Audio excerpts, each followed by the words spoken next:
El territorio panameño fue estremecido el 15 de abril de 2022 por el asesinato a machetazos de una mujer de 20 años en la comarca Nove Buglé.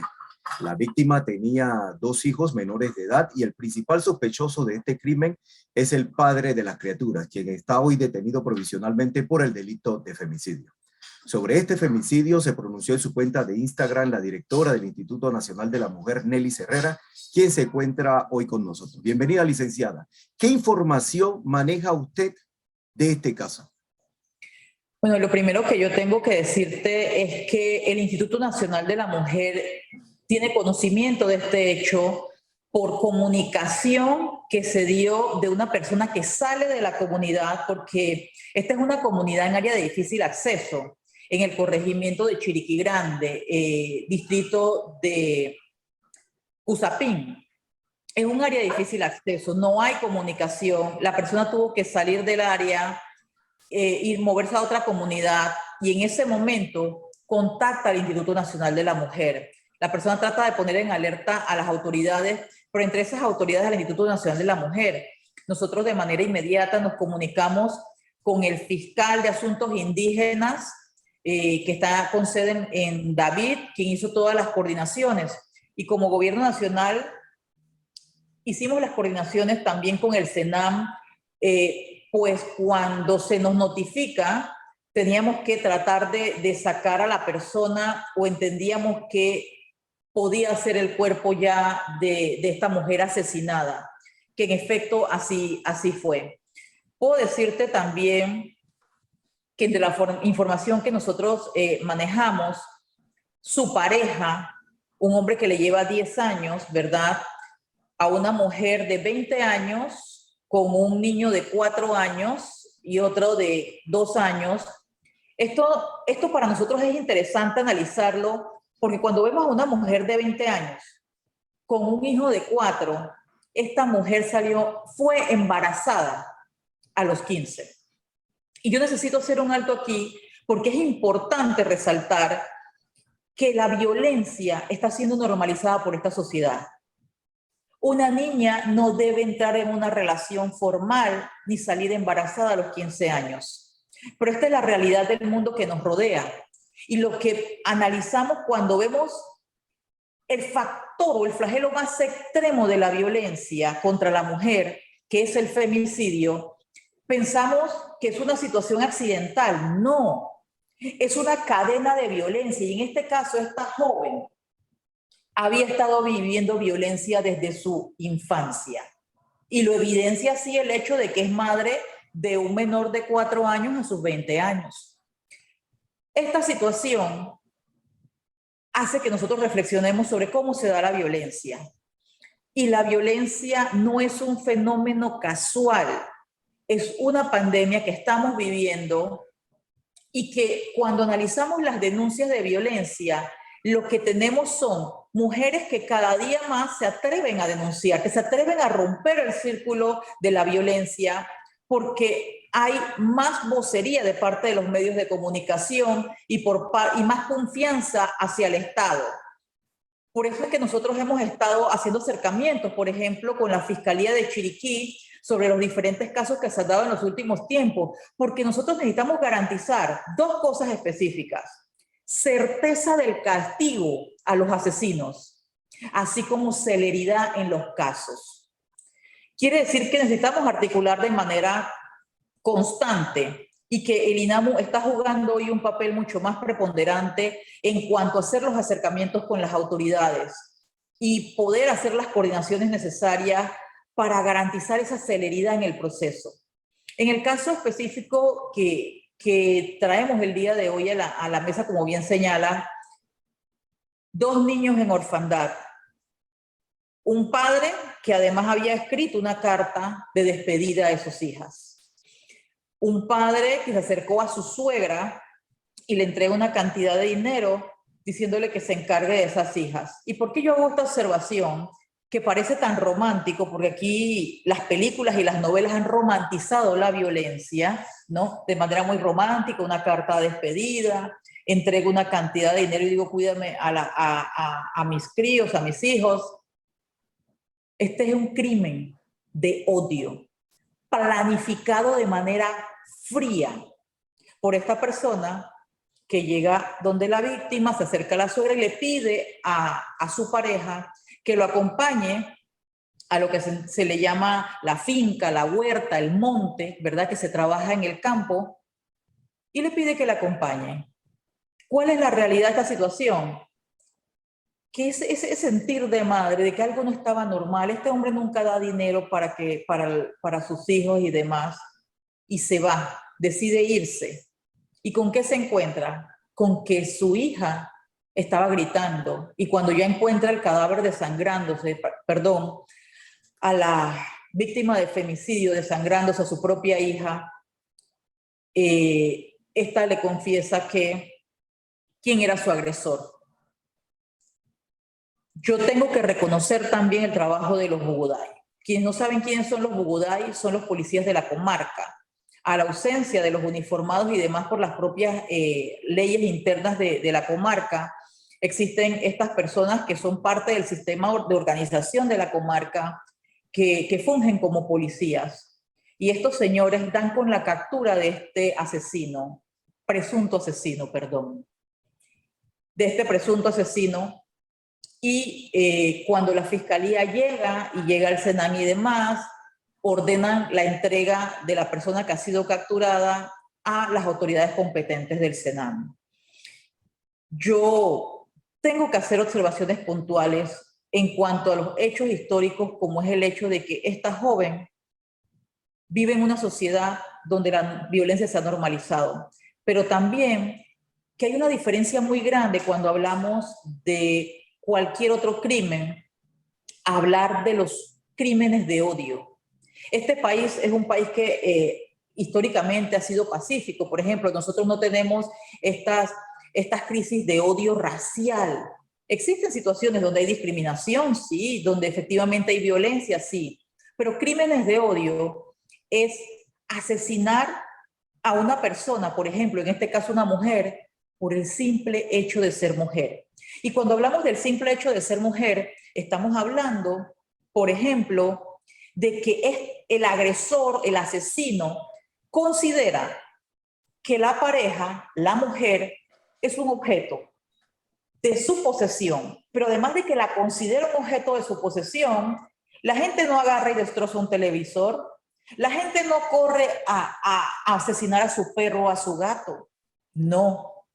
Quiere decir que esta persona le da tan poco valor a la vida de esa mujer y la incapacidad de controlar su rabia y su agresividad es tan grande que decide de manera consciente ordenar o planificar lo que es un asesinato.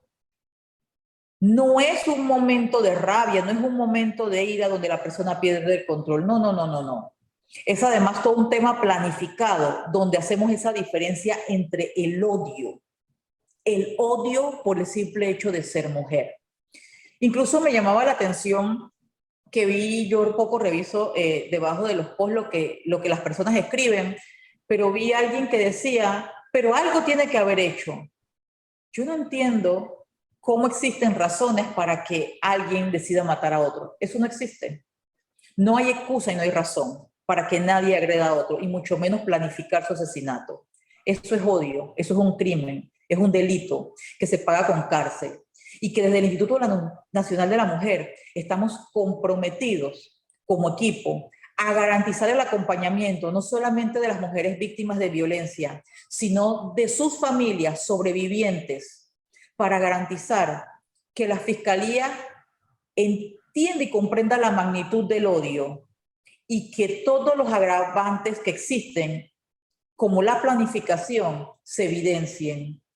Y que si en algún momento se determinan 5, 10, 15 o 20, 30 años, también se tomen en consideración estos agravantes y que la pena sea mucho más severa. Nosotros, en mi caso, yo añoro un país donde no existan acuerdos de pena para ningún tipo de asesinos como estos. Pero lo que sí es cierto es que el sistema penal acusatorio trajo consigo los acuerdos de penas para este tipo de delitos. y yo tengo que reconocer, y no es la labor nuestra, es la labor del legislativo, hacer las modificaciones. Pero en algún momento tenemos que apuntar hacia allá, a esas modificaciones que no permitan rebaja de la pena, sino que se tomen en consideración todos los agravantes durante el hecho y que la pena sea mucho mayor, porque la sociedad necesita certeza del castigo, porque los familiares merecen poder descansar con la certeza de que mínimamente el asesino está pagando por la crueldad del crimen. ¿Usted tenía conocimiento, tuvo conocimiento de qué decía la carta que el presunto asesino le entregó a la mamá de la víctima? No se la entregó, lo dejó escrito en un cuaderno y entiendo que iba dirigido como prácticamente una despedida, era lo que había escrito en ese documento. Las estadísticas del Ministerio Público de los años 2020 y 2021 registraron 10 femicidios en la comarca Nove Buglé. ¿Qué está sucediendo a su concepto en esta comarca? No es solamente en la comarca, tenemos que partir del hecho de lo que planteaba. Hay dos situaciones. Uno, la ausencia de programas de prevención contra la violencia. Y cuando hablo contra la violencia, me refiero a los programas generalizados desde el sistema educativo. No existieron. Y hoy nosotros nos encontramos como Estado con un sistema donde efectivamente la violencia ha aumentado y que vemos que el lugar más peligroso para la mujer no es caminando en las calles, no es en un lugar de diversión, no es en su trabajo, no es camino a la escuela, es dentro de su propio hogar. ¿Qué nos dice esto? Que hoy estamos sufriendo la ausencia de programas históricamente en materia de prevención. Eso es lo que hoy estamos sufriendo. Nosotros tenemos que ver cómo comenzamos a construir desde la prevención primaria, secundaria, atención, de manera urgente, porque tenemos una crisis que había venido siendo anunciada hace muchos años. Y la última vez que este país trabajó de manera sensata en crear políticas públicas en tema mujer fue cuando se crea el Instituto Nacional de la Mujer. Es cuando se crea en materia social, se crea el CENIAF. Pero después de esto, la gran pregunta es, ¿han habido inversión? Sí. ¿Han habido avances significativos? Yo lo que puedo ver es lo que no tenemos.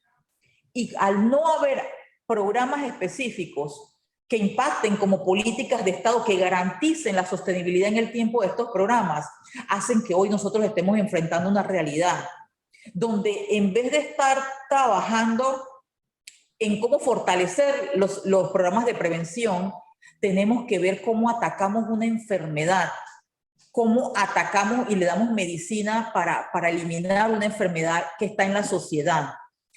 Esto requiere del apoyo, no solamente de todas las instituciones del Estado, sino de la sociedad civil y de los medios de comunicación.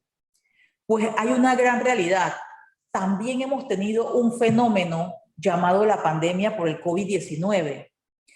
Pero ¿qué ha pasado durante este fenómeno que puede haber alterado la sociedad? Ah, bueno, hubo encerramiento, sí, hubo encerramiento, que nos ha afectado a todos, sí, eso es muy cierto.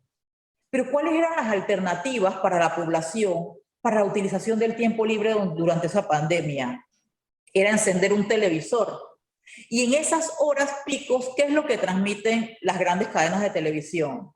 A ver, por un lado prendemos y tenemos cómo se idealiza a los grandes narcotraficantes y se venden a través de algunos medios de comunicación como grandes superhéroes, donde prácticamente se están dando doctorados en cómo delinquir o cómo orquestar el crimen organizado. Entonces cambiamos al otro medio de comunicación y vemos cómo se ha romantizado la violencia que algunos otros países que todavía las mujeres ni siquiera tienen derecho a manejar solas, nos venden el romanticismo de la violencia que sufren esas mujeres. Entonces la gran pregunta es, pero ¿qué es lo que ha estado pasando? ¿Cómo que es lo que ha estado pasando? Si aquí todos hemos jugado un papel, algunos por hacer y otros por no hacer. Los medios de comunicación juegan un papel importante. ¿Tenemos la ausencia de programas de prevención? Sí. ¿Tenemos la influencia masiva de los diferentes medios de comunicación? Sí. ¿Tenemos a medios de prensa escrita que día a día siguen vendiendo la imagen de las mujeres desnudas como un objeto, trabajando en el imaginario de que las mujeres son un objeto? Entonces aquí tenemos una responsabilidad compartida, no solamente por parte del Estado, sino también de la sociedad civil, de la empresa privada y de quienes priorizan los medios de comunicación como un negocio y no han visto el impacto negativo de lo que día a día masifican en detrimento de la familia panameña y muy especialmente en detrimento de los derechos de las mujeres. En el caso específico, para responder a la pregunta sobre qué hacemos en el tema de la comarca, ojalá pudiésemos estar solamente concentrados en ver un tema de la comarca, pero tenemos un tema de todo el país. Pero sí estamos haciendo, y nosotros hemos creado un programa llamado Comunidades Unidas contra la Violencia Doméstica.